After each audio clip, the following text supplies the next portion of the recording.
అదే అనుకున్నాం మేడం. అనుకోకుండా ఉంటామా ఎవరైనా? ఇప్పుడు నాకు దాడి జరిగింది కదా, ఇంత నమ్మాను కదా నా భార్యని. ఒక్క 3 సంవత్సరాలు ఆమెకు వదిలేసినా కూడా నేను ఊర్లో ఉండి ఇప్పుడు వచ్చాను రీసెంట్గా.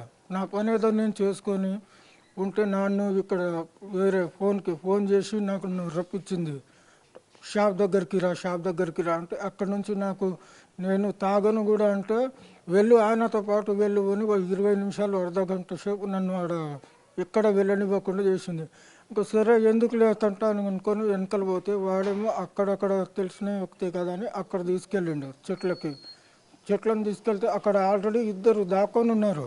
నేను గమనించలేదు. బాటిల్ తీసుకొని తాగు అని నన్ను ఫోర్స్ చేసిండు. అంటే అంతలోపు వెనకలికి వెళ్ళి ఆ వ్యక్తి ఇంకో ఇద్దరు వ్యక్తి వచ్చి వెనకాల కొట్టడమే స్టార్ట్ చేశారు మేడం. ఎవరు మీతో పాటు తాగని బలవంతం చేసింది ఎవరు? ఆ వ్యక్తి మీకు తెలుసా? తెలుసు మేడం. ఎవరు? ఆయన పేరు గోపి. ఏంటి మీ భార్యకి గోపికి సంబంధం ఏంటి? సంబంధం ఏం సంబంధం ఉందో? సంబంధం లేదే ఆయన ప్లానింగ్ చేస్తారా మేడం? సంబంధం ఉందంట. నేనైతే ఇక్కడ చూస్తలేను కదా, వాళ్ళిద్దరు కలిసి ఉంటున్నారా ఏముంటున్నారో తెలియదు. నేను రీసెంట్గా ఇప్పుడు వచ్చాను.